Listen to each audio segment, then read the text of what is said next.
Preface: why should you read this book? It's a fair question and the answer is straightforward. I believe that our future depends on it. All of our lives depend on these concepts being talked about and built upon.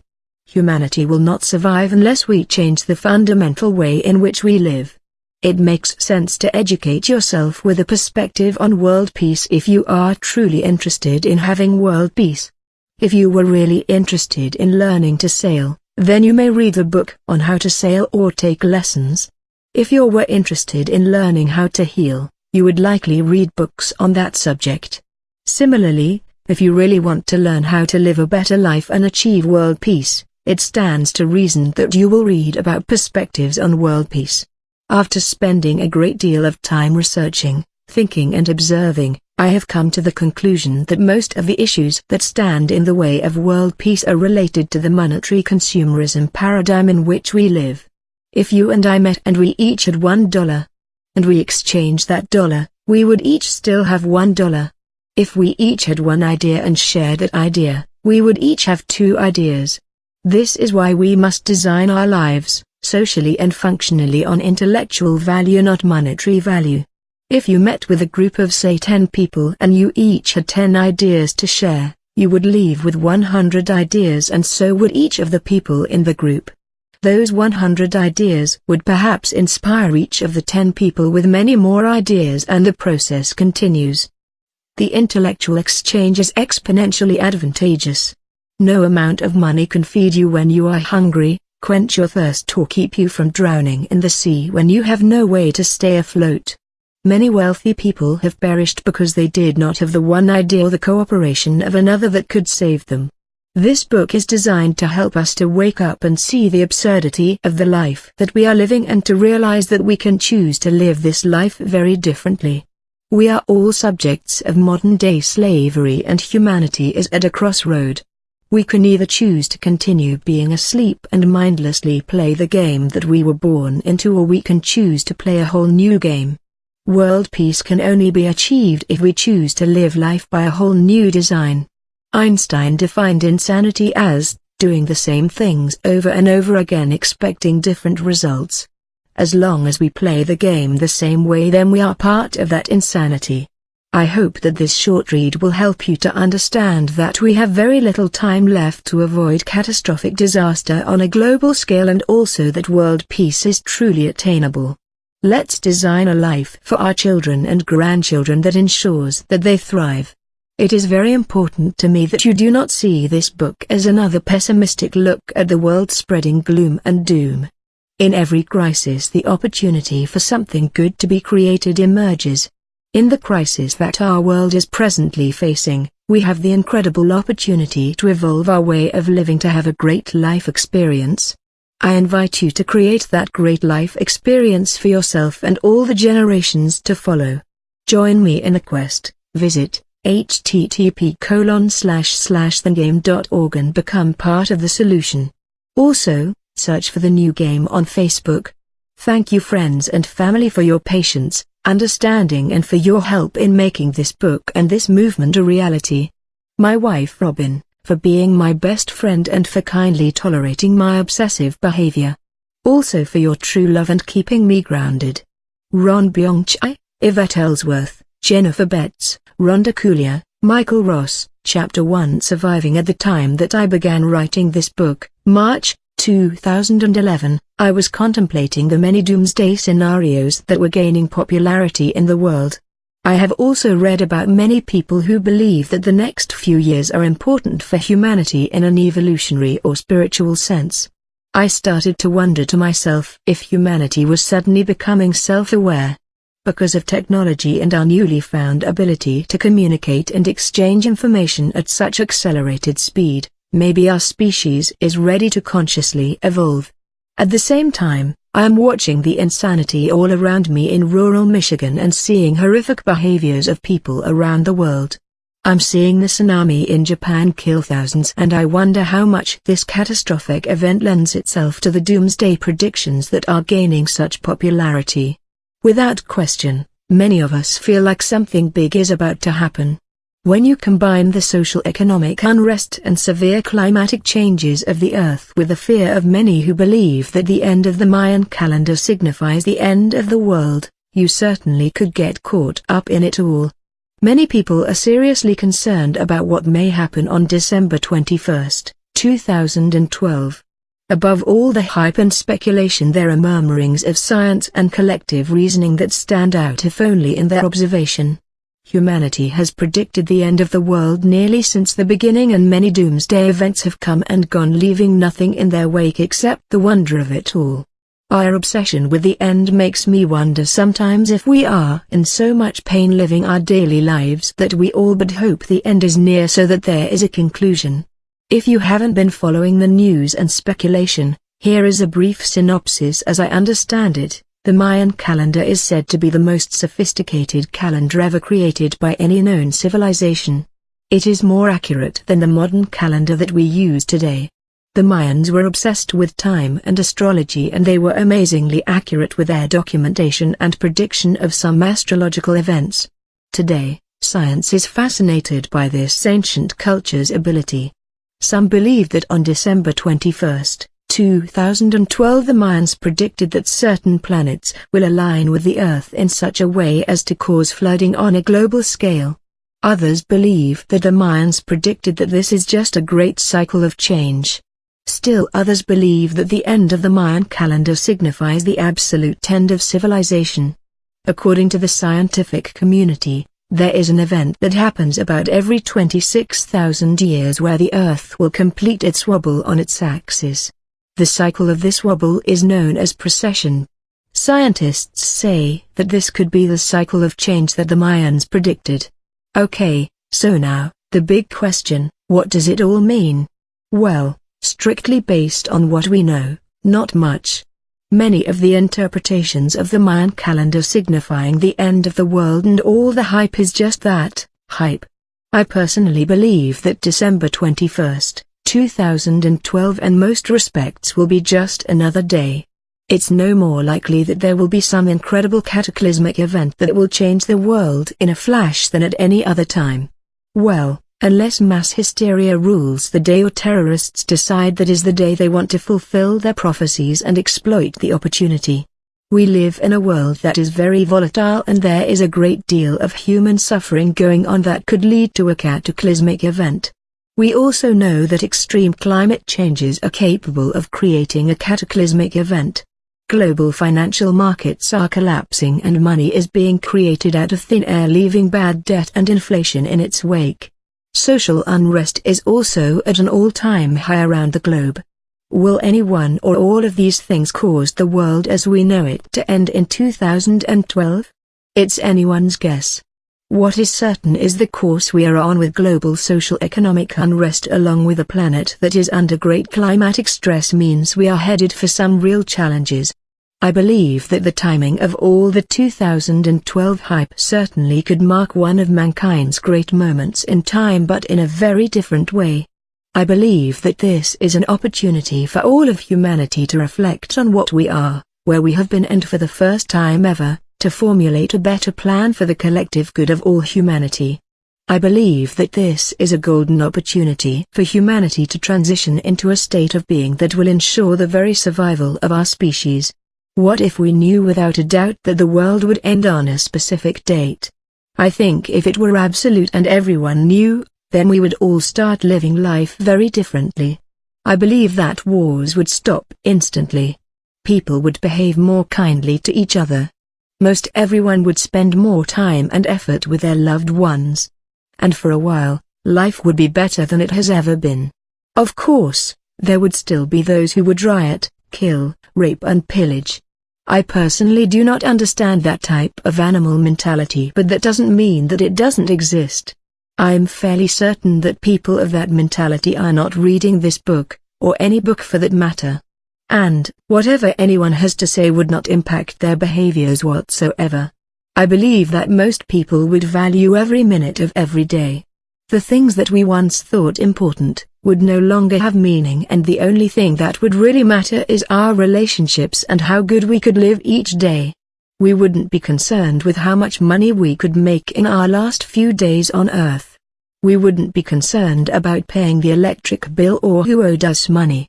We wouldn't call the police about the guy next door smoking pot or complain about the neighbor not mowing his lawn. We may take a little more time to thank the person that makes our day a little better by selflessly serving us. We may even choose to serve someone else to make their day brighter. If we had a significant amount of time, say 2 years before the world ended, but we knew with absolute certainty that it would in fact end at that date, I wonder how we may adjust our social behaviors and how we may redefine our values? I believe that we may stop thinking in terms of profit and start thinking in terms of cooperation and working toward common goals for all humanity. No matter the cost, I believe that all of humanity would work to ensure the survival of our species. Would money even matter to anyone anymore? Would we care to compete with each other to see who is the smartest, strongest or most beautiful? Would we care about which famous person slept with another? Would we care who believes in worshipping cows versus who worships Christ? Would we care at all about how much it was going to cost to somehow avoid the end of humanity on that last day? Do you think that anything at all would get in the way of our working together to figure out how to ensure the survival of humanity? In the end, money won't buy you an opportunity to survive. The only chance you have to survive is through cooperation and a contribution to the common goal of survival. I wonder, why do we think that we have to wait for an imminent end date before we start living life peacefully and cooperatively? Chapter 2. Imagine world peace. One day before doing what I call getting on the hamster wheel, I pondered for a couple of hours the idea that I am a slave. It was a grim thought. I was quite devastated and I was almost paralyzed with distress. I had not thought of myself this way. It struck me that I was just like nearly everyone else in the world who must work for money in order to live. My life boils down to being a slave so that I can make more money and consume more stuff. I trade the one thing that I have more of right now than I ever will again, for something that will be short-lived at best. I'm talking about time, of course. Our time on Earth is the one thing we have more of right now than we ever will again. Most of our time is not even remembered because we are on autopilot. We wake up, go to work, come home, eat, maybe have a couple of hours of entertainment, then sleep, and we do it all over again. We may occasionally have a significant moment, but generally, most every day looks like the day before. I spend more time doing my job than I spend with my family and friends. We only remember the moments of good and bad that stand out in our lives.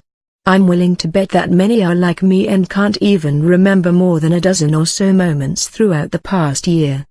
After a couple of hours of pondering, I went into work and fell right back into the routine. So, what does this have to do with world peace? It has everything to do with it. As long as we continue to live the paradigms that we currently live, we will not have a chance of achieving world peace. We will continue to live out our lives as slaves to the paradigms. However, we are only held to these current paradigms if we fail to recognize them or if we continue to choose to be part of them. Par-middle.a-middle.dmn 1. One that serves as a pattern or model. 2. A set or list of all the inflectional forms of a word or of one of its grammatical categories, the paradigm of an irregular verb. 3. A set of assumptions, concepts, values, and practices that constitutes a way of viewing reality for the community that shares them, especially in an intellectual discipline. TheFreeDictionary.com. Now, more than ever before, we have the opportunity to shift the paradigms that enslave us and bring about world peace. Everyone says that they want world peace. Really, if you ask anyone the question, would you like to see world peace? They will all give you the same answer. The answer is always yes, and it is usually accompanied by the sad resolve that they do not believe it is possible. Here is something to contemplate with regard to why it is essential to imagine world peace if you really want to have it. We are spinning through space on this little blue ball 1,000,000 times smaller than the closest star that gives us life. We are one of billions of people on Earth. Our Earth is just one planet in a solar system which is one of billions of solar systems in our Milky Way galaxy, each with stars and planets of their own. And our Milky Way galaxy is just one of billions of galaxies throughout the universe. We are literally one of billions and billions and billions. This realization may make you feel pretty small. Yet, the only thing that makes us small is that we can be small-minded. Each of our brains has as many neural connections as there are stars in our galaxy. Yet we cannot seem to imagine the possibility for a world that is peaceful and cooperative. Mankind lived in caves until we imagined into reality that we could build homes and eventually, magnificent structures. Even today we look at the ancient pyramids and cities with awe and wonder. We imagined roads and great cities with shining buildings that touch the sky, and now they are commonplace. We imagined ourselves traveling to and landing on the moon when we could barely build the computers and technology necessary to support our vision. There is a reliable and proven system of imagining what we want into reality. We imagine ourselves becoming doctors, scientists, teachers, builders, even great leaders, and we become them. We imagine having a new car, a refrigerator, attaining the ability to fly, and our reality accommodates what we imagined. Yet, we still do not understand that to have a world that lives in peace, all we have to do is imagine it into reality. Imagine a world that does not have a monetary system. A world that plays an entirely different game. A world that has the single common goal of ensuring that humanity will thrive. Imagine a world where there is no such thing as poverty. Imagine a world where we build things to last so that we don't spend most of our lives repeating the process of creating the same things over and over because they are designed to not last. Imagine a world where we teach our children to manage the resources of the earth instead of consuming them. Imagine a world without hunger, a world without war, a world without greed. Of all the great achievements of man, the single greatest, world peace, will be real when we imagine it to be so. If all we ever imagine for ourselves is a world that is corrupt and evil, then that is the world we will have. If we imagine that we live to work and consume, then that is what we are stuck with. We have to imagine that world peace is possible before we can have it. The amazing thing about imagining something is that as soon as you do, all sorts of ideas will pop up supporting what you imagined. The possibility that you create will begin to fill with real substance, and whatever you imagine takes on a life of its own. I listen to the rhetoric of the politicians who over and over propose that they can lead our countries and that they have a solution to the most pressing issues. I can't help but utter bullcrap in my mind every time one of these big-winded blowheads gets up to the podium. They are all spewing out the same tired old ideas that they have said for a long time. None of them is really thinking outside the box.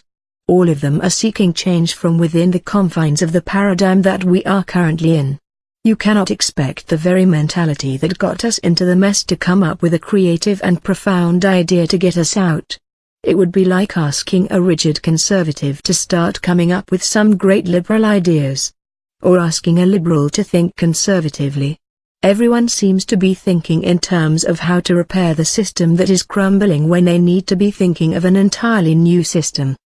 The reason that our leaders are not thinking of shifting the paradigms is because the current paradigms are working for them.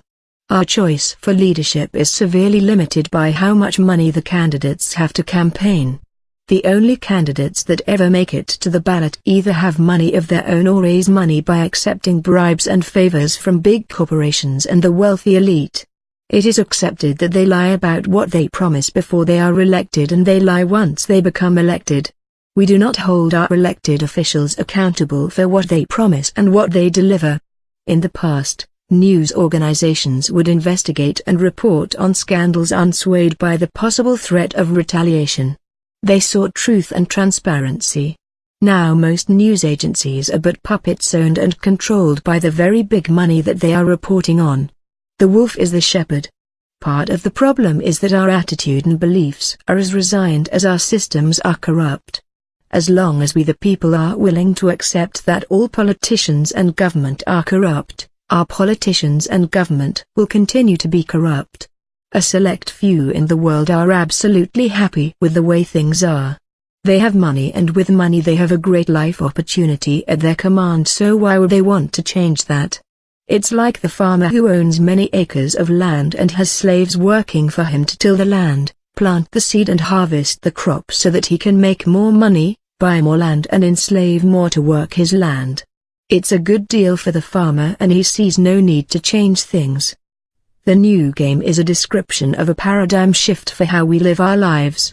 We are currently playing the monetary consumerism game of life that isn't working very well and will eventually lead to the destruction of humanity and Earth itself. Here is an analogy that may help you to visualize what our current paradigm looks like. Imagine that you and the rest of humanity are traveling in a spaceship. You have limited resources on this spaceship, and if those resources are not managed properly, you will not reach a new planet that will support life. You and your families will live on this spaceship for 75,000 years in order to reach your destination. New generations will be born and live the majority of their lives on this spaceship. When your destination is reached, the colonization of a new planet will begin, ensuring the survival of the human race. While on this spaceship, a group of people announce that they are going to create a monetary system based on a heavy metal that they have a small stockpile of. They explain that the food and other resources that were once freely available to ensure the survival of everyone will now be available to those who possess enough of the heavy metal to purchase them. These are some big guys and most everyone is afraid of them. They want luxury over and above what everyone else has, and they are willing to do whatever it takes to have it. You soon get the idea that you too must work for these bullies to collect the heavy metal. The big guys are also offering that if you do not have enough of the heavy metal to purchase what you need, you can go into debt and even pass the debt to your children so you will have what you need. Everyone on the spaceship must start working toward getting as much of this heavy metal as they can in order to live in comfort while on their journey. The more of this heavy metal you have, the better you and your family will live. Oh, and don't worry about those who are not as crafty, lucky or as fortunate as you with regard to obtaining the heavy metal. Some of them will surely starve after living out their lives as best they can, and they and their families will be discarded.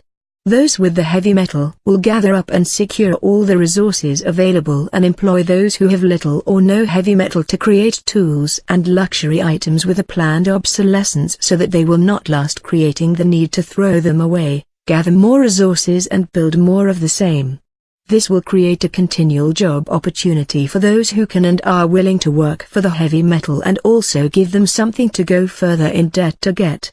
Meanwhile, the limited resources are being depleted. Don't worry about that either, because more raw resources can be gathered by taking apart pieces of the spaceship. Yes, we all know that by destroying our spaceship in pursuit of the heavy metal is going to cause a disaster for everyone, including those who have plenty of the heavy metal. We will deal with that unfortunate situation when we are forced to. Now, let's elect a body of people that, under the guise of representing the will of the people, to govern all of this. Oh, and the only people that have even a remote chance of being elected are those who have more of the heavy metal than what they need or can serve as puppets for the bullies. Those elected officials will also control the laws and the law enforcement for the entire spaceship population, ensuring that the system created stays intact. However, they will promise to squelch the fighting and unrest and make things more fair as people aboard the spaceship who are impoverished by the system fight, steal and kill in their efforts to obtain more of the heavy metal. Instead of educating the children on how to manage the resources of the ship and creating a sustainable future, they will now be educated in the fine art of how to turn a profit and successfully compete with others for the heavy metal. I think that everyone in the world, regardless of age, ethnic heritage and social culture, can clearly surmise what the most probable outcome of this scenario will be. In summary, it would end something like this: while many who cannot or are not willing to play this game simply die of starvation and despair, many others kill their fellow humans for their own personal gain. A few survive long enough to experience that their spaceship, now completely depleted of all resources, is failing because of the way in which it was compromised for the pursuit of the heavy metal. And there they sit. Too late to do anything about it. Disaster and the end of humanity is at hand. But they have a bunch of the heavy metal, and their life experience as they die will be surrounded by the very greed that extinguished them and their fellow humans. Over time people are born into monetary consumerism and it becomes a way of life that is really not questioned. When it is questioned, the person questioning is often discouraged by their peers as well as the establishment because they are potentially jeopardizing the perceived security and way of life others have become accustomed to. Many have even become dependent on the paradigm through a welfare system or direct employment by the governing body and are too afraid of losing that which they are dependent upon. At some point, the heavy metal that once was a tangible is now strictly symbolic. The monetary system in place is merely a number tracking system that represents the wealth and debt used to control the masses. The game on the spaceship changed from having a good life experience to a monetary consumerism game where control and selfish greed ruled. The game we are playing on Earth is exactly what I just described in simplistic terms. The beautiful Earth is our spaceship complete with limited resources. Every second of every day we are playing the game of collecting as much of the heavy metal as we can at the expense of others and at the great peril of the very spaceship on which we live. This is not so much about money as it is about control. Money and the monetary consumerism paradigm is a method of control. The guys that took over the spaceship and the elite who are in charge on Earth really have no more use of the heavy metal than we have. They want to control the masses and the money game is their method. The sad and most disturbing part of this reality is that we are born into this ridiculous game of a monetary consumerism system that has been in play for so long that we don't even know that it is a game and that we can and should change this game. We in fact, must change the game to ensure the very survival of our species and the planet. Chapter 3, We Are All Slaves. I refer to the paradigm that we are living in as the game we are playing. In the game that we are born into we don't often take the time or have the inclination to consider what would happen if we completely shifted the paradigm. It simply doesn't occur to us, or even if it does, it seems so insurmountable that we don't often give it real consideration. We have to consider that the life we were born into is all about money. Plain and simple, the world revolves around money and everything else in life is second to that. Oh sure, there are exceptions to that ideal, but really, if we are completely honest, it's all about money. Ironically, the single greatest obstacle for achieving world peace is money.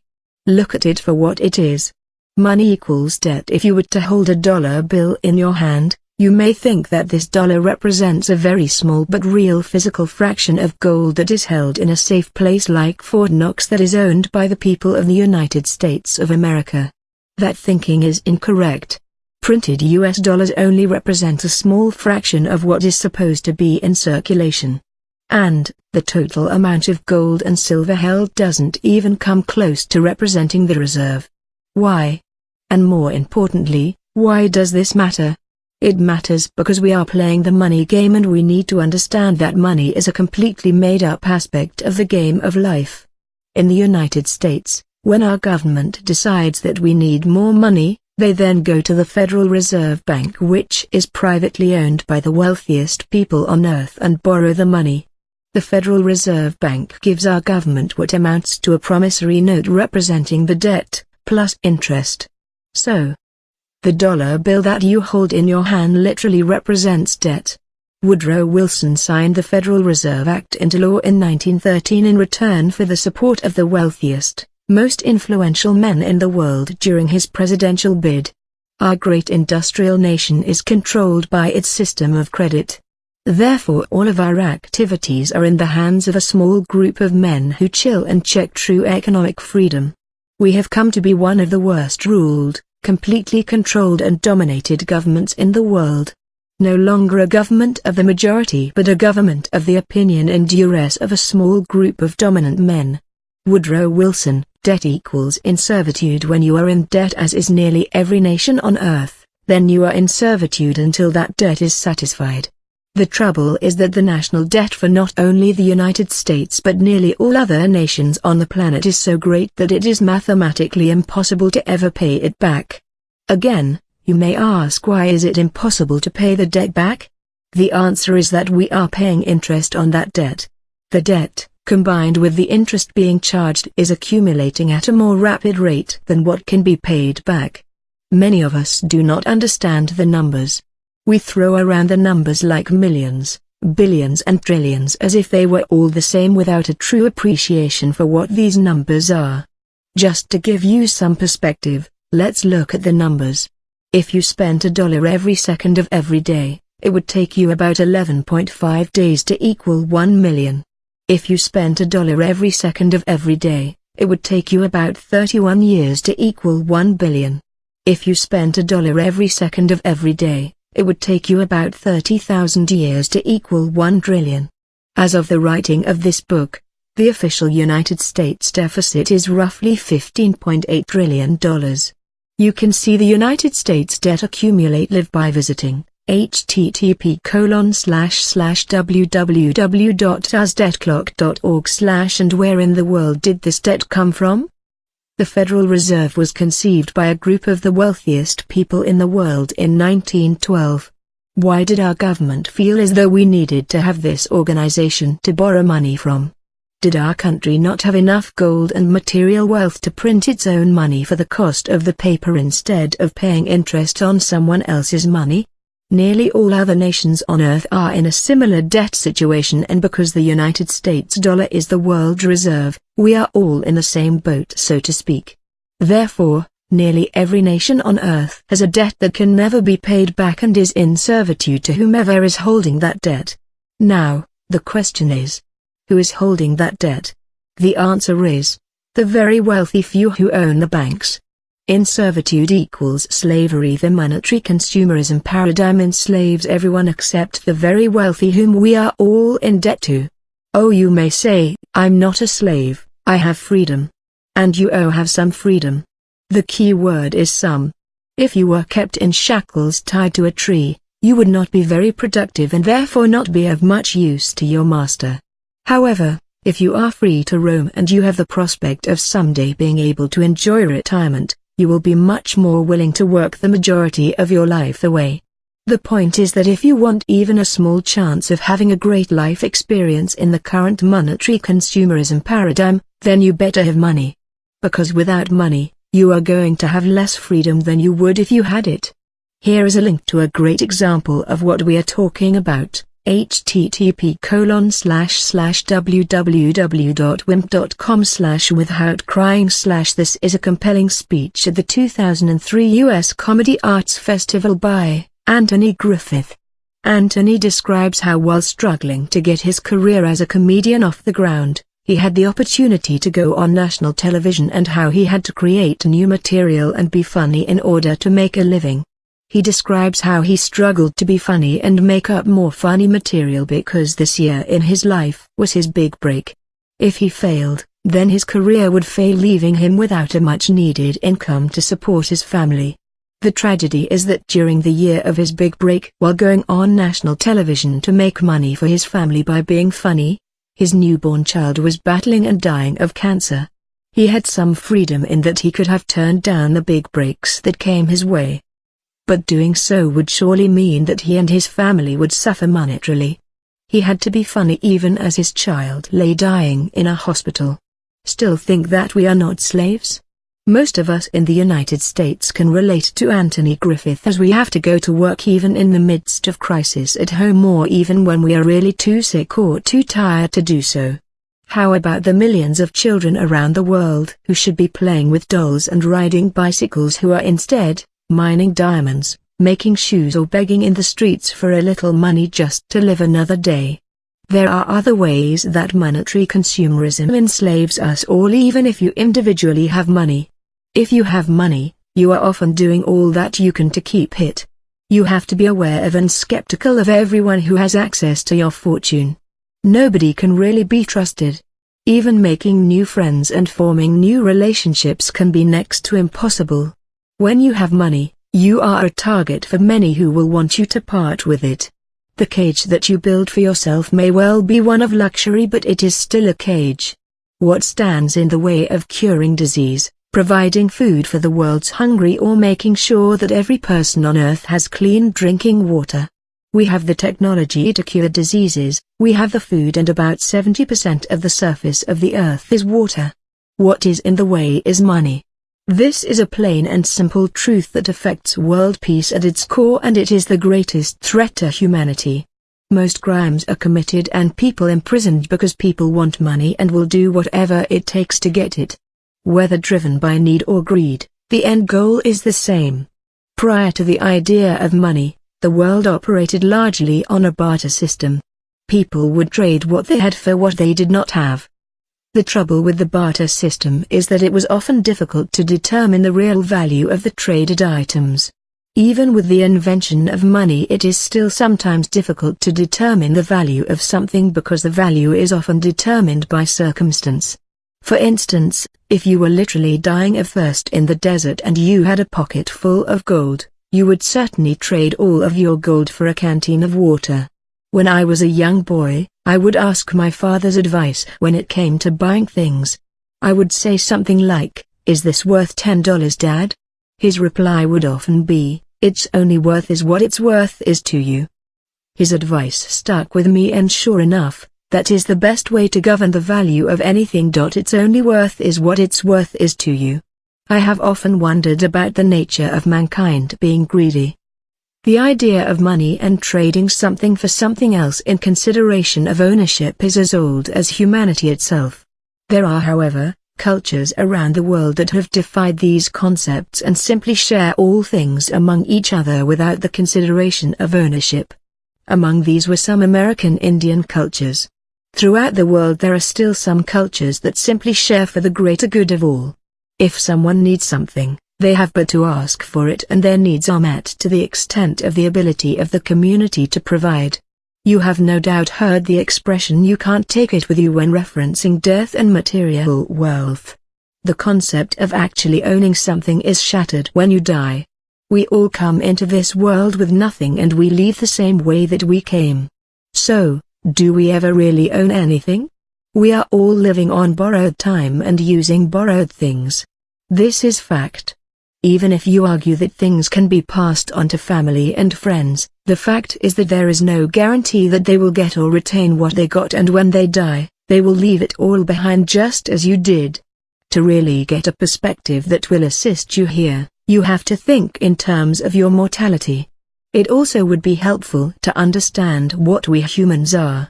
Most of us believe that when we die, our spirit will leave our physical body and move on to a better place. This belief is common throughout nearly every religion on earth. So, logic would dictate that we are an energy or spirit being inhabiting a physical body. With that thought in mind, it is easy then to understand that it serves absolutely no purpose whatsoever to accumulate more than what we can use while we are temporarily occupying a physical existence. We are an energy or spirit being that has the ability and privilege of occupying a physical existence. As such, we are playing a game that was already in motion before we got here.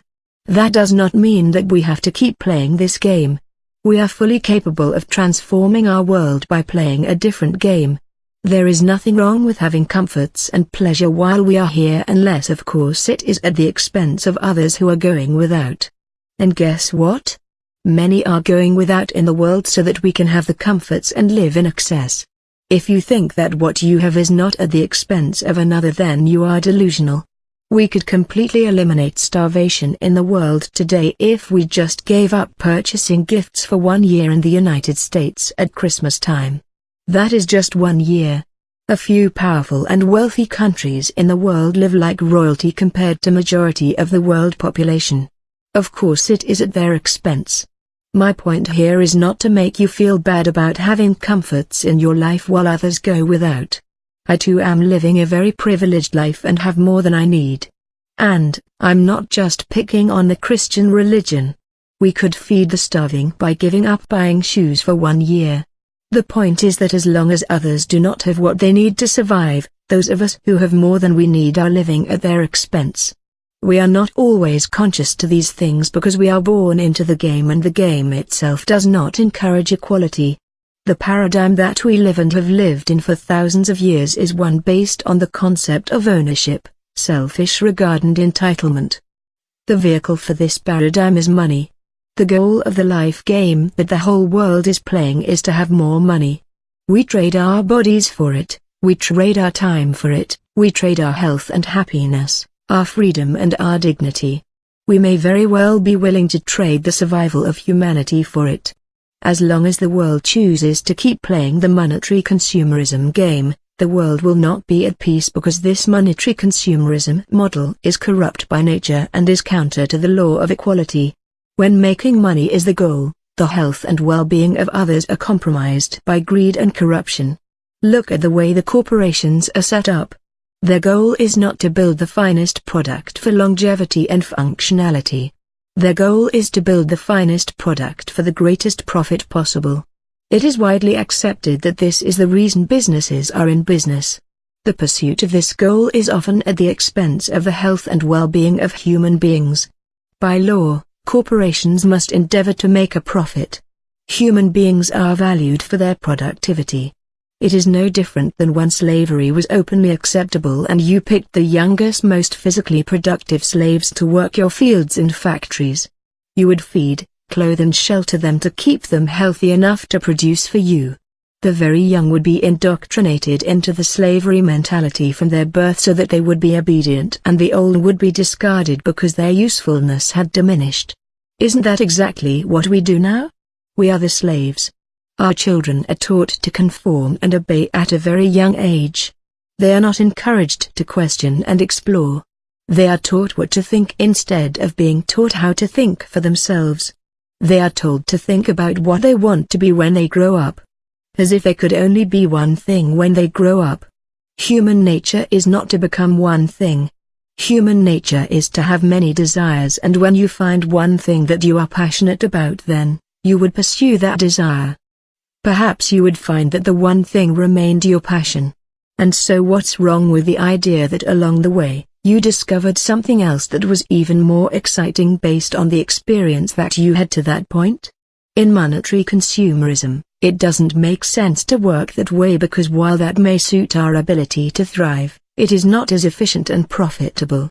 We often think that we have freedom of choice when it comes to our career and education.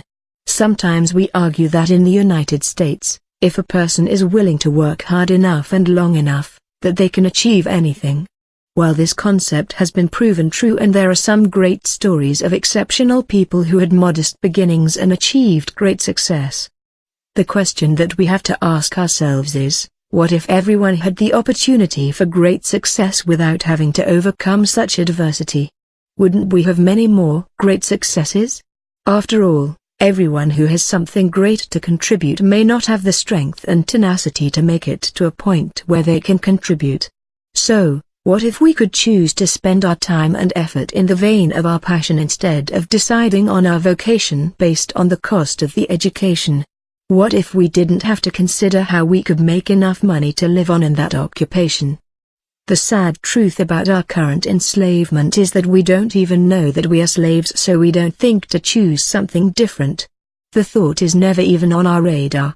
There are mainly three scenarios for the functional description of our enslavement, at least in most industrialized countries. 1. You get student loans or spend a significant part of your acquired wealth to obtain your education, for which now you are indebted. You work to first pay off the educational debt or recoup your investment, and then work as though that is the only choice you have because you made the decision to have a career doing that. You make great money, save for retirement, and have everything you want and need. You are in the 1% of the world's wealth, and be it through luck, intelligence, hard work or perseverance, you feel like you are free, and you wonder what is all this talk about our being slaves? In this scenario, you are quite likely to have missed the fact that you have had multiple failed relationships with your wives, kids, family and friends. Or perhaps you have spent so much time focused on your profitable career that you have not managed to even form significant relationships. How often do we see someone very successful in their career is miserable? We sometimes look in disbelief at what we think should be the greatest life of wealth and privilege as it self-destructs in front of all the world.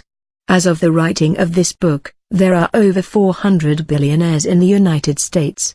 Many of these billionaires spend their time and effort to make the world a better place. They help the poor, create job opportunity, and are very benevolent toward others who are not as fortunate as they. This is like a slave who has achieved preferred status with their master and is now treating the other slaves better. It is a great gesture, but it doesn't fix the problem. A slave is a slave. You can color it however you want. There are degrees of freedom for those who are more fortunate to play the game better. There is more freedom for those who are born into wealth. But living life in the paradigm, we are all slaves regardless of our standard of living. 2. You decide not to purchase a higher education and you end up doing what may be called blue-collar work in the factory, as a carpenter or truck driver. Now, given the ever-rising cost of living, you work most of the time just to maintain a living until you are too old, too tired or too broken to work anymore, and you retire to a way of life that at best is comfortable as long as nothing major goes wrong financially. You may have also decided to enter the military as I did because I felt that I could not afford the education in any other way and it would give me the opportunity to experience the world and serve my patriotic obligation at the same time. The 99% of our military are made up of poor and middle class. This is by design, not accident. Coming from a blue-collar family, I can tell you that our life was a just enough challenge to keep us struggling but not enough challenge to discourage our efforts. Compared to much of the world, our standard of living was great. We always had food, water and shelter. We also always had our eye on the opportunity to make a better life for ourselves. There was hope that someday we would live the American dream. What we didn't know is that our life was already dreamy compared to the standard of living in many parts of the world. This is the genius of the modern slave paradigm. It's like having a carrot on a stick in front of you, just out of reach. You keep running toward it as fast as you can and sometimes it is within reach. Once you get a little taste of it, you chase even harder for the possibility of more. 3. You are one of the less fortunate who do not fit with what is defined as employable. Maybe you are physically or mentally challenged, or maybe you just couldn't find the money and opportunity to explore a vocation of your desire. Now, you are dependent on the master that provides you the bare minimum to survive. It is just good enough where you are not suffering in your financial cage so badly that you must get out. And you are afraid to even try to do something for yourself because you may lose what little you have and further fall into poverty. I once had a conversation on this slavery subject with a fellow who proclaimed his disagreement on the basis of his own situation. He said, "I'm not a slave," and went on to tell me that he had his home paid for, his cars paid for, and he had enough money in the bank to live comfortably for the rest of his life. I acknowledged his accomplishment because it is not easy even in the United States to achieve this. I then recalled for him the 40+ years of hard work it took for him to get to this point. I asked him if he enjoyed his work enough to say that he traded his time wisely for it. I also asked him if he thought that he had accomplished his goals at the expense of others in any way. And then, I said, "So, that is great for you, and how are your 2 children? Are they as comfortable as you? Are they working the job that they love and are passionate about in order to put food on the table, cars in the garage, or to pay their mortgage? And what about the people that you attend church with, are they all as fortunate too?" You see, in this situation, certain slaves that learn to play the game better may get a more luxurious standard of living. That is like having a boat full of life jackets for yourself in an ocean while friends and family are drowning all around you. What if you were doing great financially but then you or your family suffered a catastrophic health issue and it took everything you had tucked away just to survive?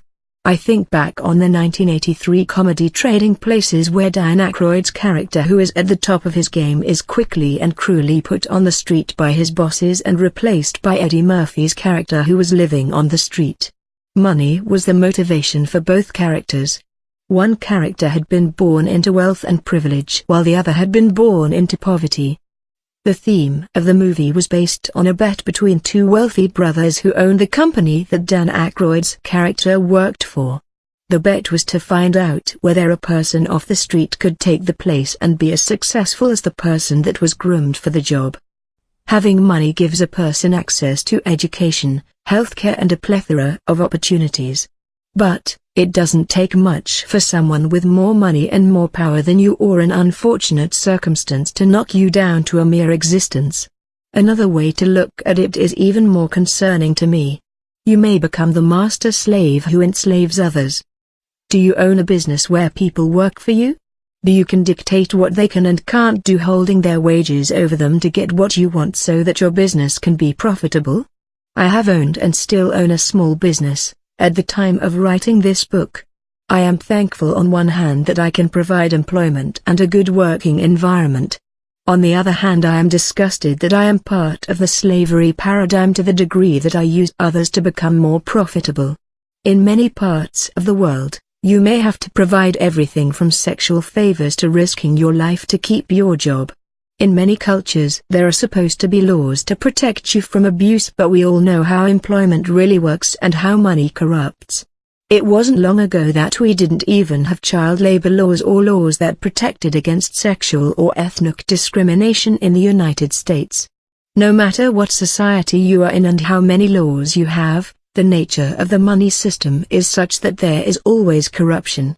Whether you are a slave working for someone or you are the slave employing slaves, you are still a slave because you are part of the paradigm that enslaves. And what about the elderly slaves? In many cultures, the old, feeble and weak, are simply discarded by system. In the United States, we have found it profitable to keep our old people alive as long as possible. Our healthcare has become industrialized for huge profit. We now have a vested interest in poor health and the treatment of symptoms related to poor health. In the United States, getting old means spending a great deal of time getting healthcare treatments that are enormously expensive. If you don't have the ability to pay, then the cost will be shared by all who contribute to the social security and welfare systems. So, enslavement of the elderly is very profitable. We work hard and the hard work both mentally and physically take their toll. We eat fast because we don't have time to eat properly. The fast food and even the non-fast food often does not offer the nutrients that human beings need to be healthy. It often is actually very unhealthy. Many creditable studies have been published that directly link the top diseases to poor diet. Not to mention that the chemicals and genetic engineering that are used to grow the livestock for our food in the name of making more profit are toxic to us. Why would our society allow this? Because it is profitable for us to be sick? The industrial healthcare business is making a bunch of money off the cycle of bad and toxic nutrition. Humanity is surely coming to the conclusion that something is wrong. The trouble is that most who correctly perceive that something is wrong are trying to change what they perceive is wrong, treating the symptom. Treating the symptom is not addressing the cause of what is wrong. Take our welfare system in the United States for instance. What is not working is that people who do not function in a working society for one reason or another, whether self-imposed or not, should have their basic need for food, shelter and healthcare met. However, once people become dependent on the assistance they receive, they are not provided a clear attainable path to become self-sufficient again. In fact, they become entrapped by the very system that is assisting them. Not only do they become entrapped, but so do all the greed systems that depend on their entrapment. By greed systems I mean the systems that thrive and depend on people being impoverished, such as healthcare, groceries, farms, and so-called sin commodities. More often than not, a person who is not able to take care of themselves and their family become depressed and resign to a life of minimums. They lose hope, dignity and become victim to the system that is providing their assistance. If a person is on welfare or SSI for disability, they don't have the means to support their need for proper nutrition. This often leads to poor physical and mental health that supplies the all-too-eager healthcare money-making machine with a steady supply of revenue to treat the illnesses of those on welfare. They not only treat those who are dependent on the treatment, but they themselves become dependent on the revenue that is generated by providing the treatments. The cycle perpetuates itself. People who cannot or people who choose not to earn a viable living by producing enough product or service to generate income to sustain them, become a product in the system themselves. The system actually needs them to become ill and dependent. Others become dependent on the system through employment. They take up jobs with the controlling governing body. They are not going to look for solutions or ways to change the system because this is the system that provides for their livelihood. The workforce employed by the controlling governing body is encouraged to grow because it provides a larger base of dependent minions that will keep the controls in place and continue to ensure our enslavement.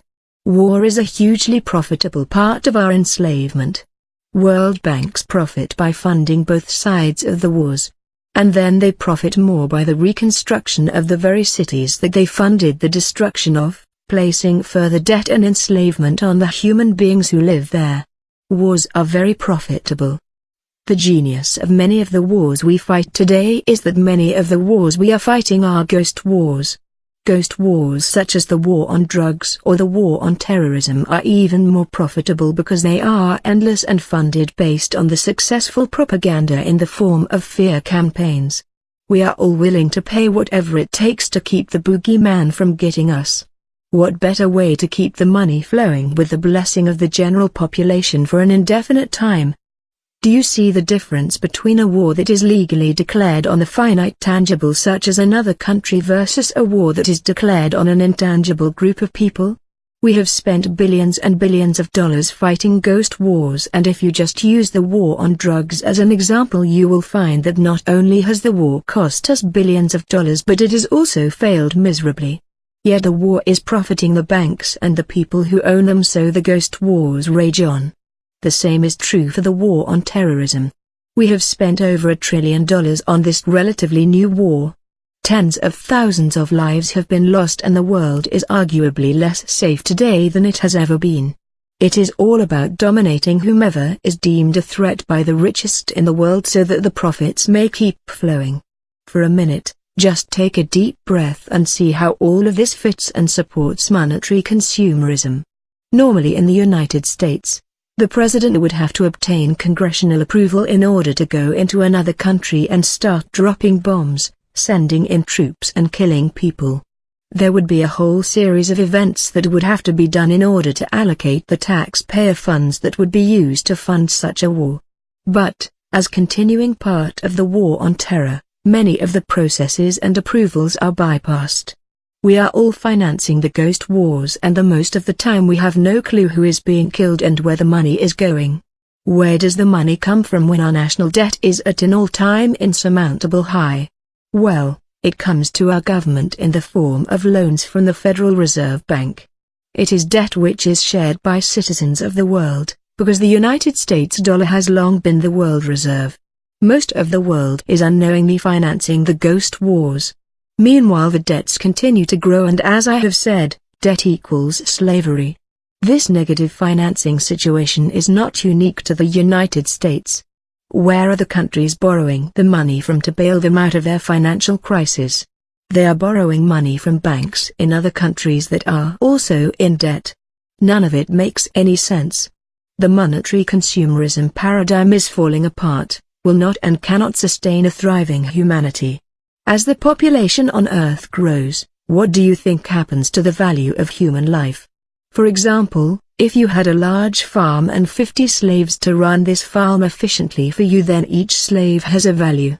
But, what value do you have for each slave if there are 100 and you only need 50? Why do we not feed the 15 million children who are dying of starvation every single year when we have food rotting in silos? Why do we spend trillions of dollars to fight wars instead of spending that money to figure out how to solve the problems that create disparity in the first place? Because the minority who control the money don't value human life as much as they value money. It is not profitable to end the starvation of human beings, and it is very profitable to fight wars. It's the truth, and it's ugly. The enslavement of humanity is not a new idea or something that just happened. It may or may not even be a conspiracy. Whatever the original intention, it has long been exploited by those who seek to profit at the expense of others. It is a system that is serving a very small part of humanity very well, and we keep it alive out of fear, complacency and ignorance. Chapter 4, Time for World Peace. There are as many ideas and opinions about how to achieve world peace as there are people. In this time of unparalleled global uncertainty about our economy, social and political futures, we are a world in need of guidance. There is no question that we are facing a global crisis that it will challenge humanity like never before. Here is just one possible scenario of how the world could change for the worse in the near future. 1. Global climate change and changes in our ecological systems caused by unchecked man-made pollution creates catastrophic disasters around the world. 2. The world economy continues to degrade until total collapse of the monetary system. 3. More wars will be fought for need and greed, leaving even more of the population destitute. 4. Without funding and resources, disease will spiral out of control, killing millions.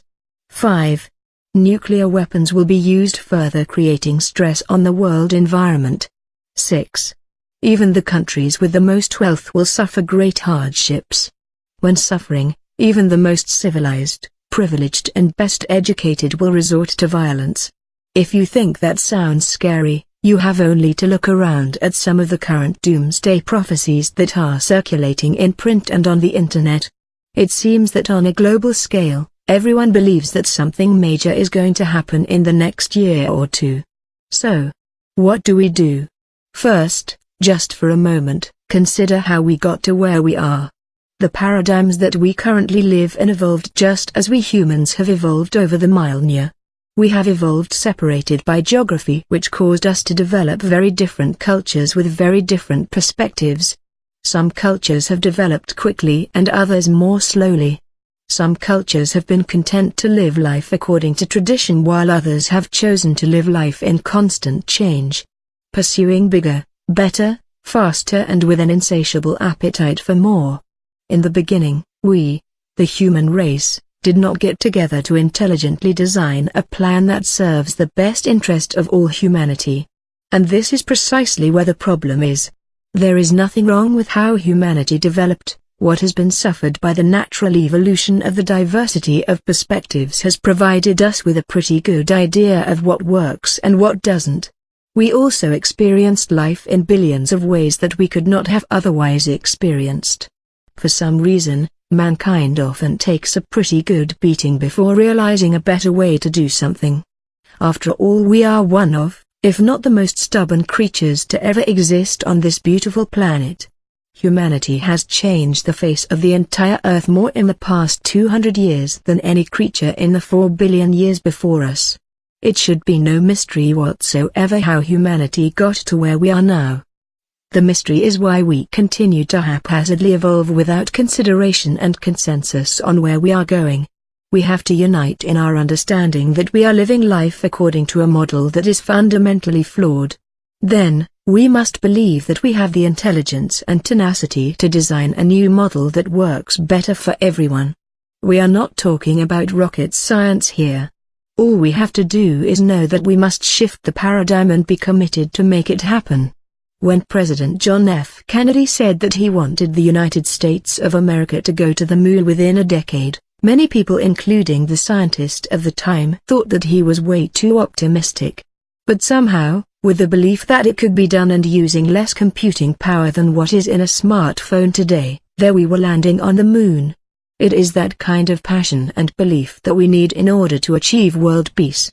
We must all become concerned and have a sense of urgency and determination. We must communicate with friends and family, leveraging the internet and other communications that will unite us in our vision and in our quest for freedom. Are you sick and tired of the way things are in the world? Sick and tired of the same type of politicians telling you that they have the answers only to find out things are worse than ever? Are you sick and tired of working a job that you don't like just to barely support a family that you never get to see because you are working too much to enjoy them? Are you tired of knowing that 15 million children die in the world every year while there is enough food to feed them? Are you sick and tired of trillions of dollars being spent on wars instead of solving the problems that have led to the discontent? If the list goes on and on for you as it does me, then take note, because now you can help to achieve world peace. You can start by having conversations with your friends and family and bring up some of the points that I have mentioned in this book. To achieve world peace, we have to begin talking about the paradigms so that others recognize that the paradigm we are currently living is what is in the way of world peace. We all have to start talking about our commitment to world peace and know that we can shift the paradigm and live by design. We must believe in ourselves and love ourselves enough to know that we are the only ones that can bring about world peace. Once we have a general understanding that there is a problem with monetary consumerism and that it will not allow for world peace, then we have a chance to do something about it. The paradigm that we are living in was not designed. It evolved and became exploited. If you were designing the world and how it should work, would you design it the way that we are living it right now? We can and will do better. Chapter 5, The New Game. If we really want to achieve world peace, then we have to shift the paradigm that we currently live in and play a new game. As with all games, we have to have an objective or main goal. It seems that we have been playing the game of life without a consensus of a main goal. Some have a goal to simply survive while others have goals of great wealth and luxury. The diversity of perspectives ensure that the goals of every human being are different.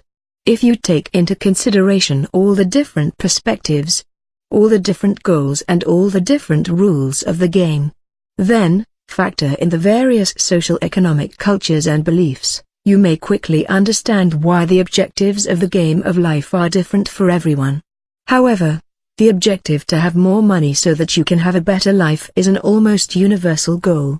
We have made this fictitious thing called money into something we perceive as real and valuable. The truth is that money is only real and valuable because the game we are playing says it is. By placing our value on money, we lose sight of what really matters.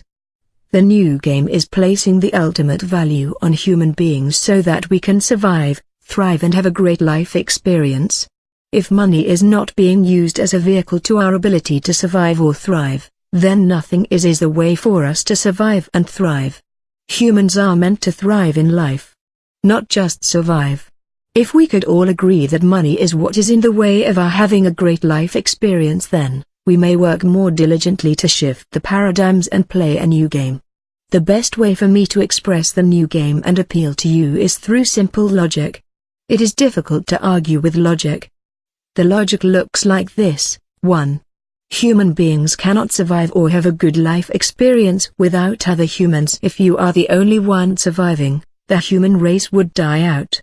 Also, people need people to interact with in order to have a good life experience. We literally need each other. 2. Humans want to thrive. This is why we survive. If there were absolutely no hope of enjoying life and you knew for certainty that your life would be miserable, would you really want to live? We need to thrive. 3. Humans have a need to understand their place in the world. We would not be able to thrive if we had no purpose. We all want to be accepted and valued. We need purpose. Therefore, the objective of the game of life is to have a good life experience by ensuring that other humans survive and thrive because your good life experience depends on it. And, you must have a reason for living too, so you need purpose. The logic further expanded: we have the need to have others in our life for reproduction, but also because we humans only know who we are by sharing ourselves with others. If you had a luxurious life with everything you could want but you had nobody to share it with, then you would find yourself alone and miserable. What is the point of surviving if your life is miserable? Therefore, survival by itself is not enough motivation to sustain the human race. That is why we must not only survive but we need to thrive. Also, if you had others to share life with, and you personally were not miserable, but the others were all miserable, would you feel as though you could thrive? If you were surviving and you were not alone but you had no purpose, then why would it matter that you survive? Have you ever noticed that when you have no purpose, time has no meaning for you? Purpose is what creates the opportunity to thrive. It sounds simple because it is simple. It is also logical. This logic dictates that you cannot get what you want at the expense of others because you are undermining your own objectives. Instead, you must work in cooperation with others in order to achieve your mutual objectives. Are you familiar with the laws of robotics as introduced by Isaac Asimov in 1942 to govern robotic behaviors? While we have not yet seen robots sophisticated enough to interact with us every day socially, the laws of robotics have been widely debated, anticipating that the day will come where we will be interacting with them. The laws of robotics are: 1. A robot may not injure a human being, or, through inaction, allow a human being to come to harm. 2. A robot must obey the orders given it by human beings except where such orders would conflict with the first law. 3. A robot must protect its own existence as long as such protection does not conflict with the first or second law. Similarly, we could come to a very basic understanding and consensus that would govern the behaviors of humanity. If made to be laws, the 3 laws of humanity would look like this: 1. Humans must ensure that others survive and thrive. 2. Humans must themselves seek to survive and thrive without violating the first law. 3. Humans must seek purpose without violating the first or second laws. I'm going to coin a phrase referring to the 3 points of logic as human law. If we could design how robots should live and interact with humans, then why wouldn't we design life for ourselves? Note that when Isaac Asimov conceived his design for robotic behavior, he did not say that they should be mainly concerned with being profitable and earn as much money as they could at the expense of human beings and other robots. While there are billions of complexities that can be added and modified, the 3 main laws hold true and will ensure the survival of the human species. It is essential that we all understand this basic logic. The very survival of our species depends on it.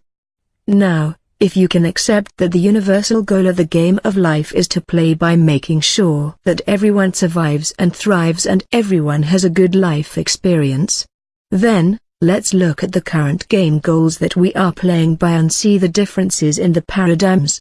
In the current paradigm, we are experiencing life literally scrounging for food, water and shelter, or we are experiencing life to have more money. There is little in between. If we already have the basic need of food, water and shelter covered, then we are likely playing the money game. In the money game, we acquire more at the expense of others and at our own expense by consuming our limited resources. Eventually we deplete our resources and we are left with money. But without resources we have no need for money because we can't produce anything to spend our money on. The simplified cycle where people with money profit from people without money looks something like this: 1. People without money to mine resources from the earth so that we can use those resources to make things for consumption. 2. People without money labor to manufacture consumables that have a planned obsolescence. 3. People without money to labor to stock store shelves with the limited lifespan things. 4. People without money then have earned enough money to purchase the limited lifespan consumables, putting more money into the pockets of the people who already have money. 5. The cycle repeats over and over as long as the resources last. In their quest for more, people with money have recently and unwittingly shot themselves in the foot. Many manufacturers have either replaced the people without money that used to work in their production, sales cycle with automated machines and robots, or with people with even less money in more impoverished countries. What they didn't factor into their planning is that the people that used to do the work for them and consumed their things, now do not have jobs and therefore cannot purchase the things that are being produced. And the people who produce at even lower wages, still cannot afford to buy their things because they are so poor and use all the money that they earn just to survive. In the current game the goal is to have more at the expense of others who do not have enough. The resources are limited, but those who want more will build limited lifespans for all they produce, ever ensuring the demand for their things, planned obsolescence. This is a very small and simplified part of the problem with the current game, but it serves as an example for the difference in what the game could and must move toward. In the new game we would take the limited resources into consideration and produce things that last for as long as possible. If we are not concerned about making more money, we would produce only as much as the real demand dictates. The workers who produce the product would look for ways to increase efficiency and reduce energy consumption.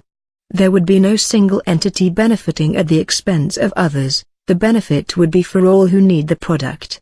When you take money out of the equation, you produce with real purpose and intelligence. Advancement in various technologies also deflate the old game paradigm because as we automate production, we have less need for human labor. Production efficiency increases beyond the demand, products last longer and profitability declines. Technology will reduce and eliminate the need for certain medicines. Technology is currently held back by monetary limits. Just think of what can be accomplished if we were to allow research and development to flourish without monetary concern. You may be inclined to argue that if we took away the money incentive that everyone would go on vacation or stay home and play video games. There would be no reason to work if everything was provided. People would be all too happy to let someone else do the work while they did nothing. This may be true for some. It certainly is true for some in our current paradigm. However, consider what the world would look like if we built everything to last for as long as it could. If we were not in the money game which is driven by consumption, we could build things once or make them extensible and therefore work much less to achieve the same results of supply and demand. Think of it. We could have things that lasted virtually forever and only have to make more to keep up with growing population or other logical demand. We would work considerably less without compromising anything. In the current game, we work 5 to 7 days a week, needing every penny of 2 incomes per household just to consume product that will inevitably break or be outdated, sometimes even before it is paid for. Here are just some examples of how the current game stunts progress, wastes resources and is utterly absurd. 1. We have built automobiles for over a century. They are priced so that they rust or give out about the time that they are paid for, and it's time to repeat the cycle. Could we make them so they don't rust out or give out? Of course we can. We have had the technology for years. There are thousands and probably millions of products that are built in a similar limited life cycle. It's all about money too. Cancer is one of the leading causes of illness and death. There have been many promising and proven cures. I personally know several people in my small circle of friends and family that have suffered and or died from one form of cancer or another. Are the cures available to us? Well, through expensive and exhaustive treatments some cures are available. How on earth would the big pharmaceutical companies and the insatiable healthcare industries continue to amass their great wealth if the cures were made available? It's all about money. Do you know that so-called zero-point energy was discovered over 100 years ago? This free and clean energy has been rediscovered many times only to be snuffed out by the big energy companies to protect their interests. Zero-point or free energy is found throughout the universe. It is abundant, but if it can't be metered, how can the big energy companies make their trillions? It's all about money. I have to pause for a moment. Because you may be thinking about the new game eliminating the need for money and wondering, is it socialism or communism? Oh dear, what have I gotten myself into? It's none of that. It is a new paradigm. It's a new game where the goal is not to have more of everything at the expense of everyone, including the earth itself. The new game is to ensure a good life experience for everyone so that humanity will survive. Most people don't even know what socialism or communism are or the differences between them. I can tell you that both are forms of government and both still have currencies and debt. So in short, both are just other methods of managing slavery. The difference between what I'm talking about and any currently defined social, political or government philosophy is, I'm suggesting that we live our lives by logical design and with the purpose of ensuring that every human being has the ability to not only survive but thrive. The current game is similar to the Monopoly game. In the beginning of the game it is fun to roll the dice and see where chance may take you. But eventually, one player dominates the board. One player owns most of the property and has most of the money. Everyone else is just rolling the dice to see how long before they are finished. In the end, you put all the hotels, all the houses and the money back into the box. In the current game we are playing, the players who have most of the money and property simply let the other players back into the game.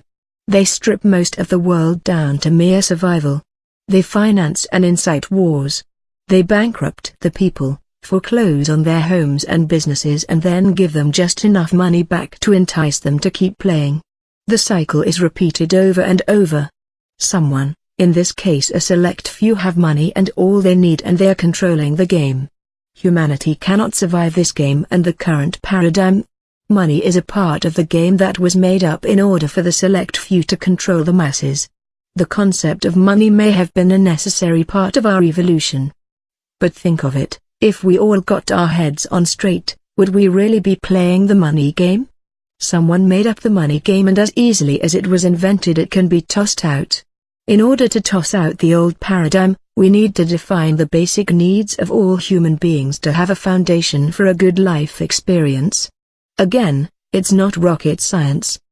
The goals and rules that we can define for a new game are simple and will provide for everyone. Everyone needs food, water and shelter. Everyone needs to ensure that everyone else thrives. Everyone needs to thrive themselves, and everyone needs purpose. Chapter 6, How Will Life Look? The new game. We are on this beautiful spaceship called Earth, and we are unified as a species to live our lives by design. We have given up the old money paradigm.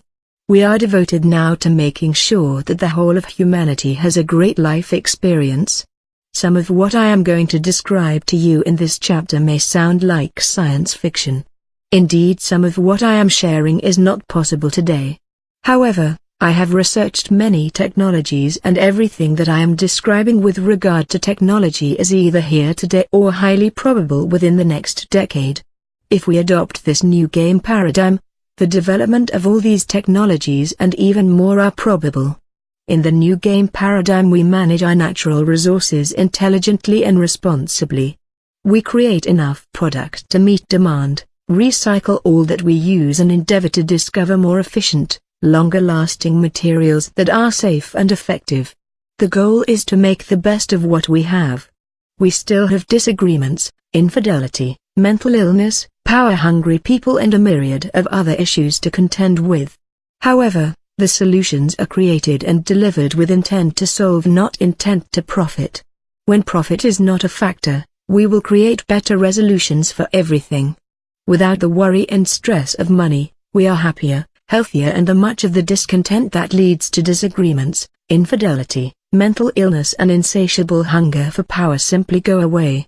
We work less, play more, and we allow the creativity of human beings to flow without restriction. Technology flourishes, health issues are reduced dramatically, and we discover that we are more alike in the world than we are different. Millions more humans are alive now because they have food, water, and shelter. They are bright, intelligent, and they contribute to the world with ideas and production because they are able to thrive. The cry of hungry children is never heard, and everyone works in cooperation to achieve advances in every aspect of science, technology, spirituality, and functionality. Conservation of all natural resources contributes to the overall health of the earth. In the past, virtually every species of animal on Earth were on the decline. Now many species are making a recovery. Let's look at the specific areas of the world that are unrecognizable. Education. We now teach our children to question everything. We encourage free thinking and totally new educational processes. We look at the most effective methods around the globe of teaching the foundational and critical basics, and we adopt, refine, and improve. Children that are more active by nature are not drugged to bring their level of energy down to suit the lower energy of others. Instead, the educators find ways to leverage that energy and stimulate them. We no longer try to figure out how to profit by inventing things that will benefit the world. We no longer teach our children how to get a competitive edge by cloaking their discoveries or shrouding their ideas in secrecy. We instead teach them to share their ideas and knowledge openly and transparently. This approach results in a frenzy of cooperation and the exponential birth of many new ideas. Teachers are rewarded for their excellence and are only limited by their creativity and ingenuity.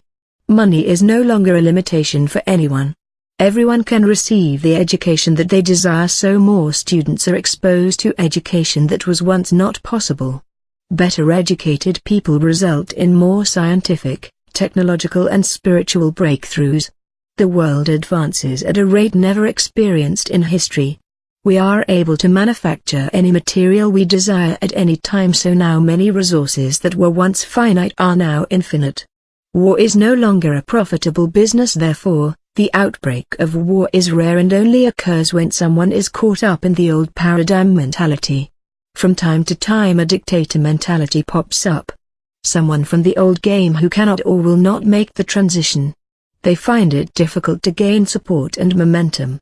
The masses who see that the new paradigms are essential shut these people down quickly and work to teach them a better way. Advances in molecular science have provided us with the ability to create any material substance we desire. Instead of melting a piece of metal and forming it for the desired purpose, we now design what we need and it is automatically manufactured from the molecule up.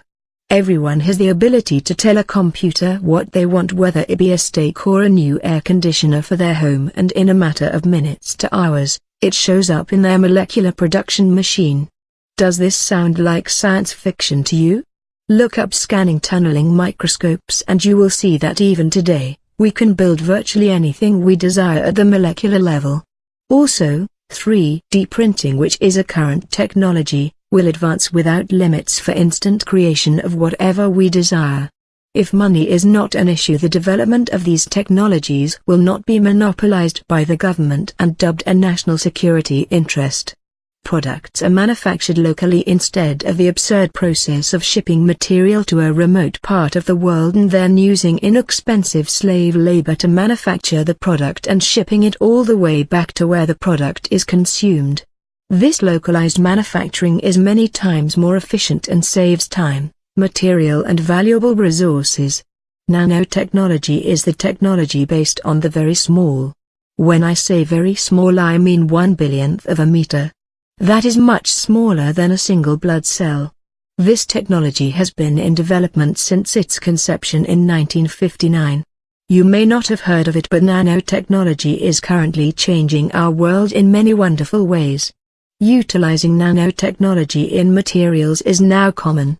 You do not have to wash your clothing anymore because the materials used for clothing are made with nanofibers that repel all liquids. You may have to shake them off once in a while, but the days of washing and drying garments and materials are gone. This means that harmful soaps and cleaning chemicals are now obsolete. Water is better conserved and clothing lasts much longer.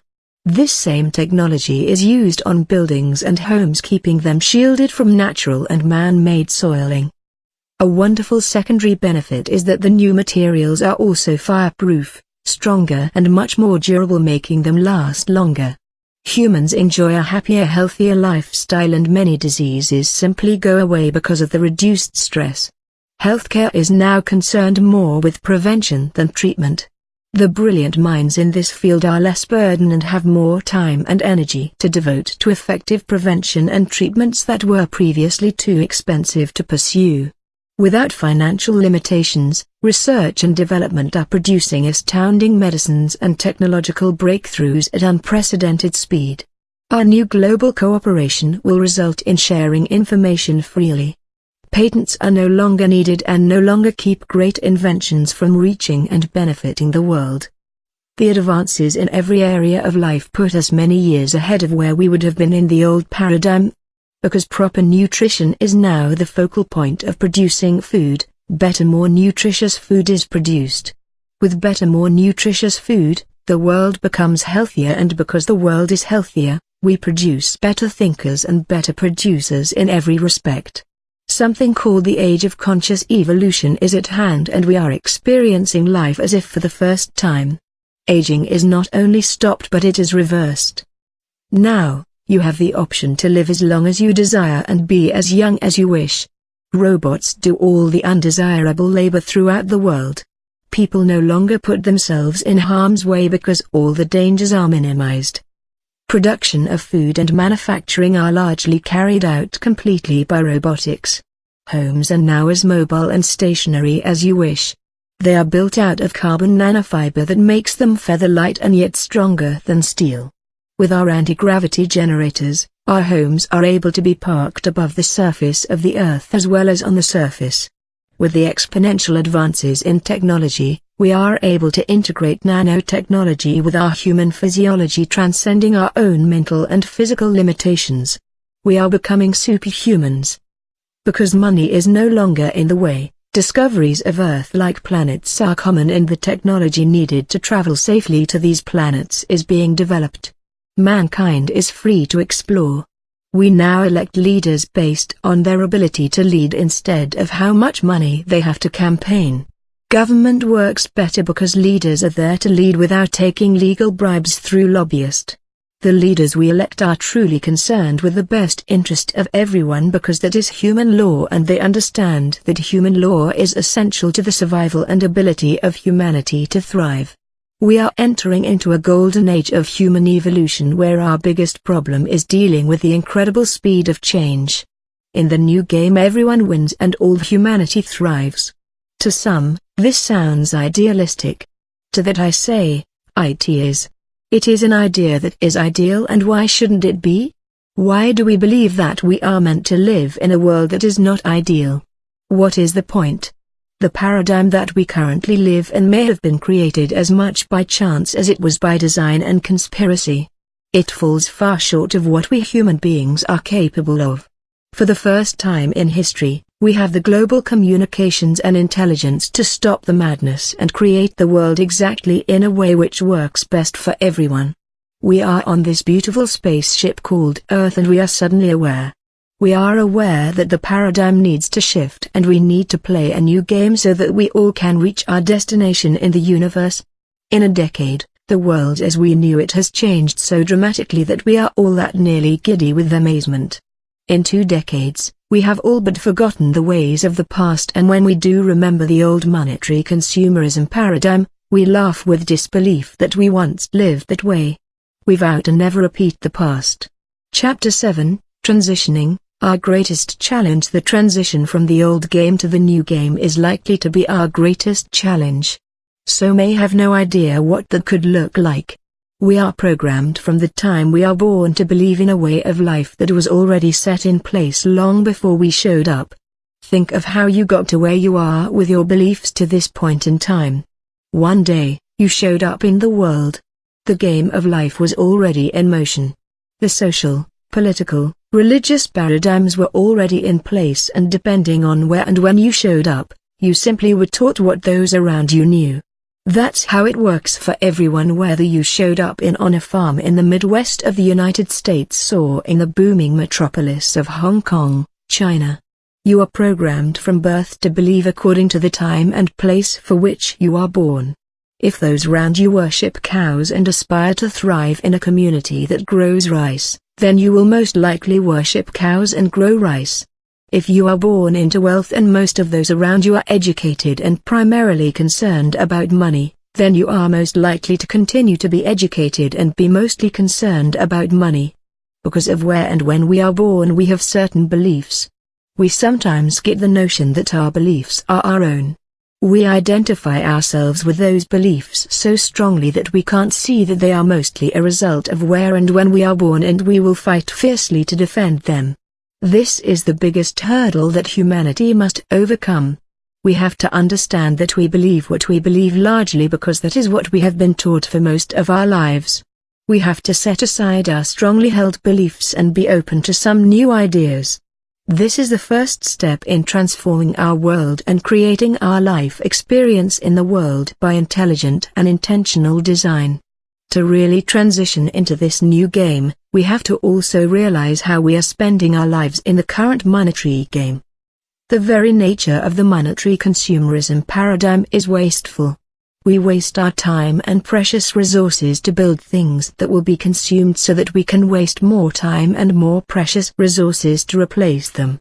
The cycle is what keeps the money flowing. Every facet of our lives is centered around keeping the money flowing.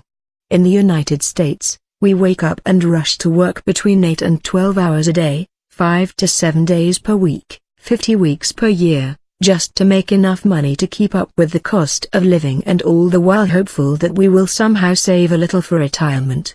Most of what we call the industrialized world has become very good at overproducing and overconsuming. We can't seem to get enough, and it is all at the expense of the one thing we cannot get back: our time and our lives. We seldom talk to our neighbors or even our children because we are too busy. We have fast food that is nutritionally lacking and killing us faster. We have more sickness because of the stress. We spend more money every year to combat the effects of the poor diet and stress, so we have to work harder and longer to earn the money that we need to keep living a life that we do not enjoy much. So when we choose to play a new game and make the transition, the first thing on our agenda is to eliminate the money and the consumer mentality that has us all enslaved. This is a scary thought because everyone will ask, what do we do now? To foresee everything that must take place and smooth out every conceivable detail is next to impossible. That being said, generally, not much would change at first. We all would hold our current jobs to keep the wheels of production, distribution and service turning. The basics are especially important. We need food, water, shelter and energy. All jobs that are connected to the production and delivery of these basic needs must continue as we transition. The jobs we will have no use for are related to money and control of money. This means that the banking jobs, the money creation jobs, the money manipulation jobs and all the jobs that exist only to serve the monetary paradigm are instantaneously obsolete. At first we must give ourselves time to get used to the idea and set our goals to make a swift transition. There will always be those who don't believe that the transition will happen. Greed and fear will have some people trying to get more than they need and to obtain as much material possessions as possible. We must have a point system in place to allow tracking and rationing. We must rely on everyone to keep the three laws of humanity a priority for themselves and to promote this ideology to everyone. There is plenty of everything for everyone and everyone's needs will be met. Everyone will almost instantly feel the relief of not having to pay a mortgage payment, car payment etc. During the Great Depression of the 1930s, the only thing that we really were short of was this made-up thing called money. Businesses closed down while everything that they needed in terms of material was still available just like it had been in years past. People went without food and shelter although there was plenty of food and shelter. Well, at least until farmers could no longer farm because they could not afford what they needed to run their farms. The only thing that was really in shortage was money. Nothing else vanished. Once a couple of weeks pass in our transition, we will begin to set up routines and with clear minds at every level of our citizenship, we will structure a way of life that works naturally. The greatest resistance will likely come from those global elitists who have tremendous wealth and believe that it is their place to control the rest of us. However, if they have no slaves to do their bidding, they will stand alone. I'm not for 1 minute going to pretend to know all the best ways for humanity to make this transition. I have ideas, but this is where the brilliance of a collective and collaborative genius will come into play. We have the great minds already working on the plan for how we can make this transition, and literally millions of great ideas are already out there. Please visit http://thievenusproject.com and http://zeitgistmovie.com. Your contribution can also be given at our website http://thengame.org and on Facebook. I only intend to give you some of my ideas on how the paradigms can shift and what some of the possibilities are. Your genius is needed. In our new paradigm, everyone will have the opportunity to choose to contribute to the world in whatever area of interest that they are passionate about. Because there are no monetary restrictions, people who have the aptitude for farming and love to farm will become farmers, while people who have the aptitude and passion for medicine and healing will have unrestricted access to the education that will provide that way of life for them. We often mistake money as being the motivator for progress. When in fact this is the case for some progress, to be sure, it is not the motivation behind the greatest and the most beneficial inventions. And just imagine for a second what progress could have come to humanity if it were not being held back by the confines of the present monetary system. How many times have you or someone you know come up with a great idea for an invention only to be discouraged by the cost of seeking a patent or the cost of production? Billions of great inventions have not been brought to light because there wasn't enough money. Still, billions more ideas and inventions were never even heard of because the brilliant minds that conceived them were too busy trying to survive to even consider sharing them with the world. I like what Dr. Terry J. Van der Werf, CMC, had come up with for the top 5 greatest inventions of the past 2,000 years. 1. Indo-Arabic number system, including 0. Science is unthinkable without it. 2. Waterworks. Clean water and waste disposal are more important for health than medicine. 3. Printing press, which caused an explosion of literacy. 4 and 5. Telescope and microscope. Only by seeing things can we ask questions about their meaning. Consider that most of the inventors of these 5 critical inventions and millions of others like them did not invent these things for money. We should invent because that is our passion.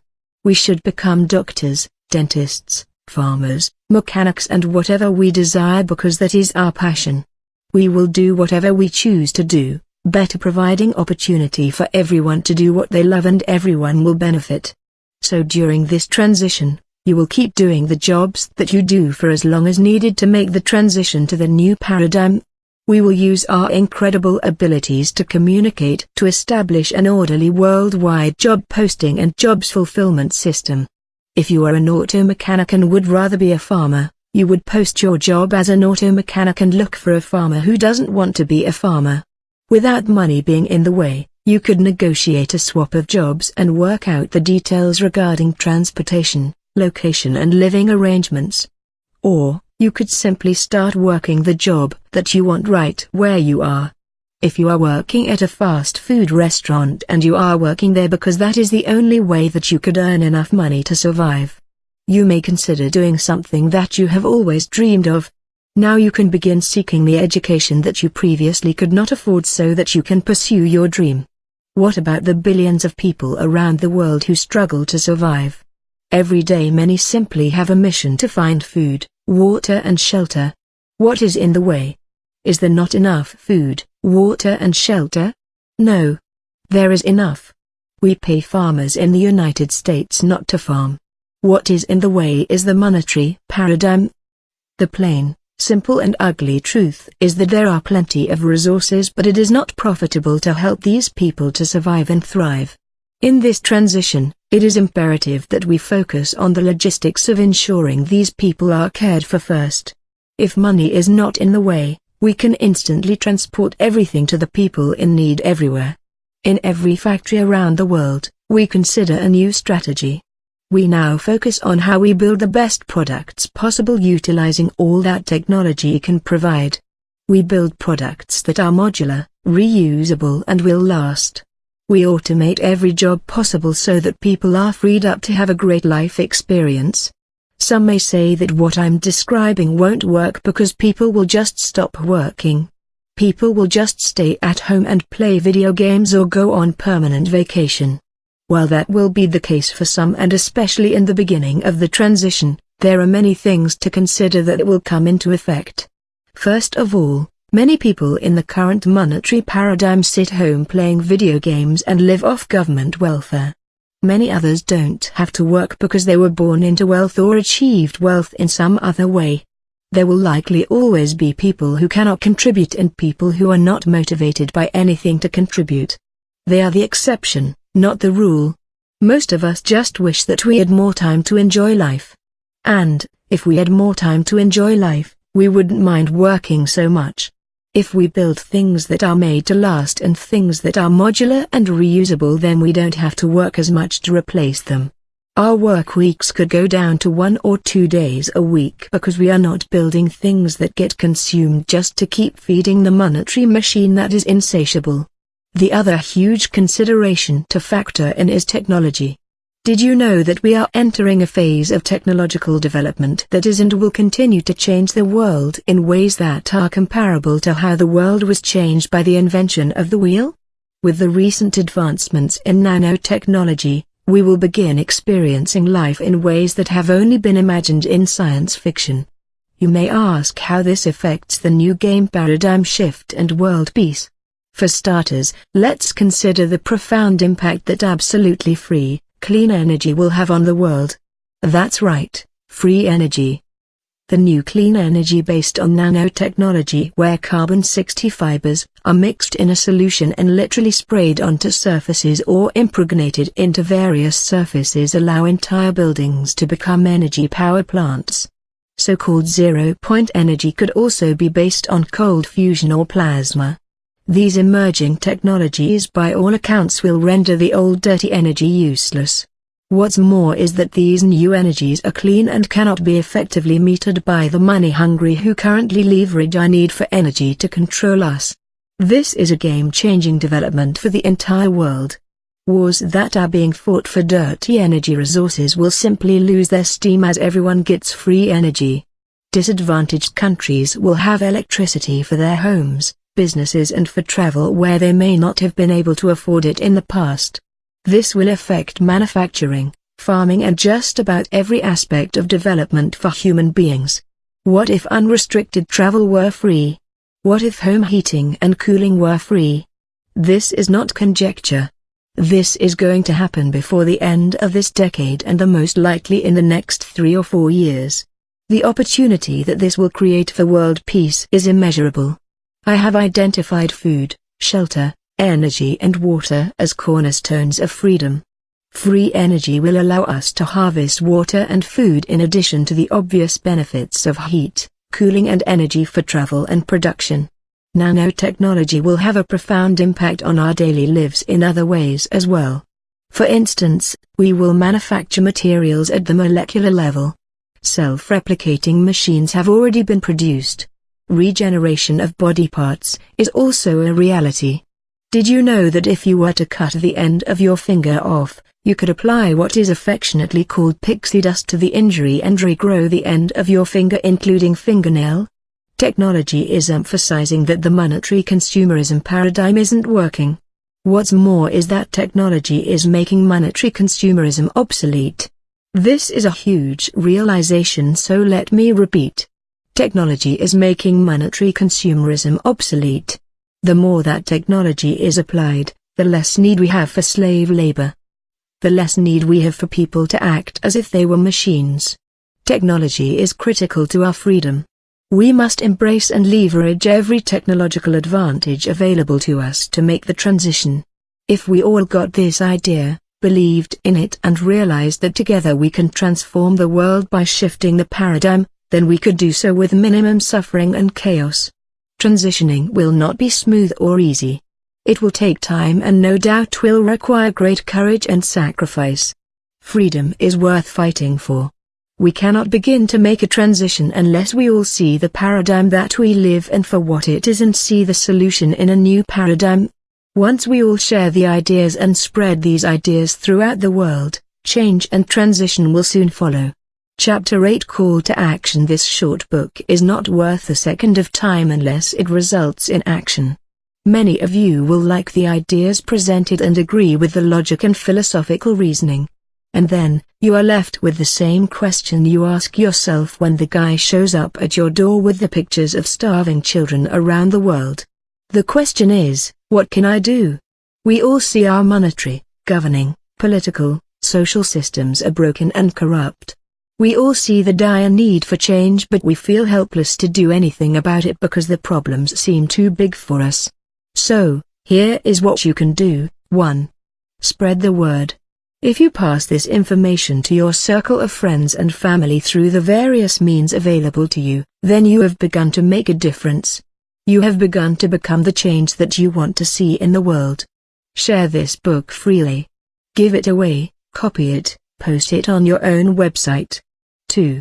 Commit to being part of the paradigm shift and donate the money that you would spend on gifts, luxury and non-essential consumables to this movement.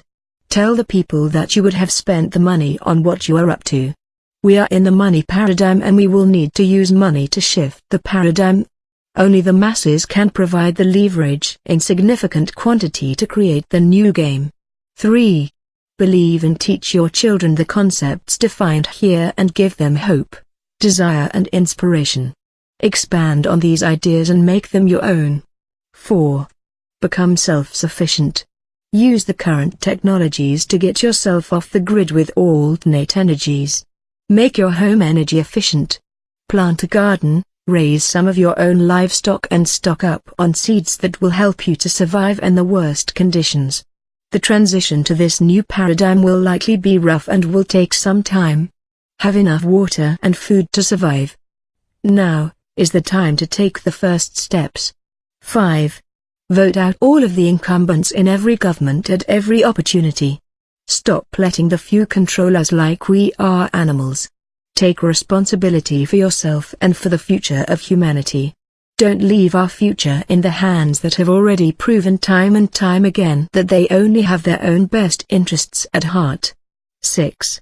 Share your ideas and inventions openly and without concern for how much money you could make if you patented them or manufactured them for profit.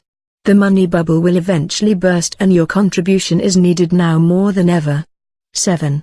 Keep working and producing locally no matter what happens. There are enough resources to provide all that we need. This is critical. What is likely to happen is that the current paradigm is going to collapse because it is not sustainable. When this happens, it will be up to all of us to work in cooperation, not work in competition. We will have to trust each other to stay at our posts and keep working to provide the essential services such as food, water, shelter and all the critical services such as police, fire, sanitary disposal, medical etc. Keep producing right through the crisis as if nothing has changed, because the only thing that can cause us to suffer is if we all believe that we must continue to play the monetary consumerism game.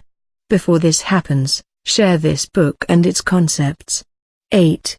If you are in business, it is especially important to share this with your suppliers and your employees, so that when the time comes you can communicate with them and assure them that you are continuing to produce, and so should they. There will be many people who are not serving in a critical capacity. Bankers, people in sales, advertising and the manufacture of non-essential products. Billions of you will have the opportunity to volunteer your services to the critical sectors. This will seem uncomfortable to many, but it is critical for everyone to contribute what they can to make the transition as smooth as possible. We can do better and we will do better. This has been a short read for most. It is my humble and sincere attempt to share my ideas and to create a grassroots movement that all of humanity will consider. The entire world is in a state of chaos and uncertainty. The paradigms that we have been living in amount to little more than slavery of humanity. The predictable near future is scary if you listen to those who want to maintain control. For those of us who know that we can design a great life experience for humanity and live into our future, we can see this as an evolutionary opportunity for humanity. I am of the opinion that in the next couple of years the monetary system will collapse and one of three things will likely happen. 1. We will sink into a global depression that will make the Great Depression of the past look like a walk in the park. Nobody wants this. More importantly, we can prevent it by simply not playing the old money game. 2. We will be presented with a new world order agenda and we will be told that we have to switch to a world currency in order to keep from going into a depression. This may sound like a tempting solution. It will be billed as a cooperative solution. Don't be fooled. This will only serve the wealthy minority that are served by monetary consumerism and will only extend our slavery. 3. We will all wake up and realize that the so-called financial crisis is not real at all. It is just another twist in a game that we are playing. Think of it this way. When the money system collapses, does that mean we just ran out of food, water or shelter? Does it mean that we just ran out of the raw materials to produce appliances, automobiles or tools? It doesn't mean any of those things.